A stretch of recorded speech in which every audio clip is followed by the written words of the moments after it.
Oakwood Avenue presents Share the Story! The Smartest Giant in Town by Julia Donaldson. George wished he wasn't the scruffiest giant in town. So one day, when he sees a new shop selling giant-sized clothes, he decides it's time for a new look. With smart trousers, a smart shirt, stripy tie and shiny shoes, George is a new giant. But on his way home, he meets various animals who desperately need his help and his clothes. George was a giant, the scruffiest giant in town. He always wore the same pair of old brown sandals and the same old patched up gown. I wish I wasn't the scruffiest giant in town. But one day, George noticed a new shop. It was full of smart clothes. So he bought a smart shirt, a pair of smart trousers, a smart belt, a smart stripy tie, some smart socks with diamonds on them, and a pair of smart shiny shoes. Now I'm the smartest giant in town, he said proudly. George left his old clothes behind in the shop. He was about to go home when he heard a sound. On the pavement stood a giraffe who was sniffing sadly. "What's the matter?" asked George. "It's my neck," said the giraffe. "It's so very long and so very cold. I wish I had a long, warm scarf." "Cheer up," said George, and he took off his stripy tie. "It didn't match my socks anyway," he said. As he wound it round and round the giraffe's neck, it made a wonderful scarf. "Thank you," said the giraffe. As George strode towards home, he sang to himself, "My tie is a scarf for a cold giraffe, but look me up and down, I'm the smartest giant in town." George came to a river. On a boat stood a goat who was bleating loudly. "What's the matter?" asked George. "It's my sail," said the goat. "It blew away in the storm. I wish I had a strong new sail for my boat." "Cheer up," said George, and took off his new white shirt. It kept coming untucked anyway, he said, as he tied it to the mast of the goat's boat. It made a magnificent sail. "Thank you," said the goat. George strode on, singing to himself. "My tie is a scarf for a cold giraffe. My shirt's on a boat as a sail for a goat. But look me up and down, I'm the smartest giant in town."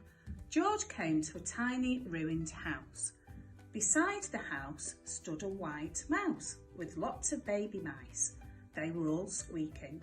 "What's the matter?" asked George. "It's our house," squeaked the mother mouse. "It burned down and now we have nowhere to live. I wish we had a nice new house." "Cheer up," said George, and he took off one of his shiny shoes. "It was giving me blisters anyway," he said, as the mouse and her babies scrambled inside. The shoe made a perfect home for them. "Thank you," they squeaked. George had to hop along the road now, but he didn't mind. As he hopped, he sang to himself, "My tie is a scarf for a cold giraffe. My shirt's on a boat as a sail for a goat. My shoe is a house for a little white mouse. But look me up and down, I'm the smartest giant in town." George came to a campsite. Beside a tent stood a fox who was crying. "What's the matter?" asked George. "It's my sleeping bag," said the fox. "I dropped it in a puddle. I wish I had a warm, dry sleeping bag." "Cheer up," said George, and he took off one of his socks with diamonds up the sides. "It was tickling my toes anyway," he said, as the fox snuggled into it. It made a very fine sleeping bag. "Thank you," said the fox. George hopped on, singing to himself, "My tie is a scarf for a cold giraffe. My shirt's on a boat for a sail for a goat. My shoe is a house for a little white mouse. One of my socks is a bed for a fox. But look me up and down, I'm the smartest giant in town." George came to a big squelchy bog.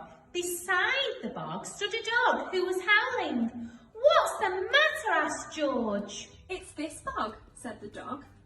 I need to get across, but I keep getting stuck in the mud. I wish there was a safe, dry path. Cheer up, said George, and he took off his smart new belt. It was squashing my tummy anyway, he said, as he laid it down over the bog. It made an excellent path. Thank you, said the dog. The wind started to blow, but George didn't mind. He hopped on, singing to himself. My tie is a scarf for a cold giraffe. My shirt's on a boat as a sail for a goat. My shoe is a house for a little white mouse. One of my socks is a bed for a fox. My belt helped a dog who was crossing a bog, but... My trousers are falling down. I'm the coldest giant in town. Suddenly George felt sad and shivery and not at all smart. He stood on one foot and thought, I'll have to go back to the shop and buy some more clothes. He turned round and hopped all the way back to the shop.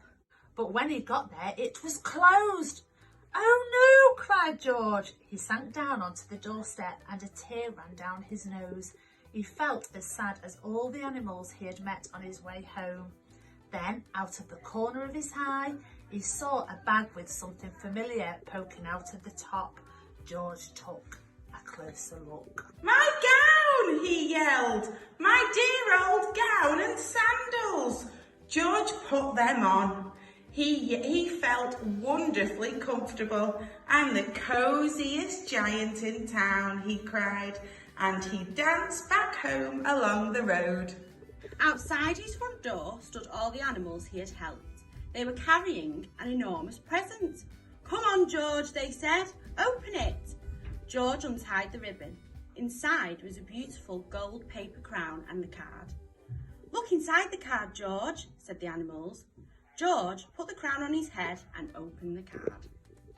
Inside it said, your tie is a scarf for a cold giraffe. Your shirt's on a boat as a sail for a goat. Your shoe is a house for a little white mouse. One of your socks is a bed for a fox. Your belt helped a dog who was crossing a bog. So here is a very fine crown to go with the sandals and gown of the kindest giant in town.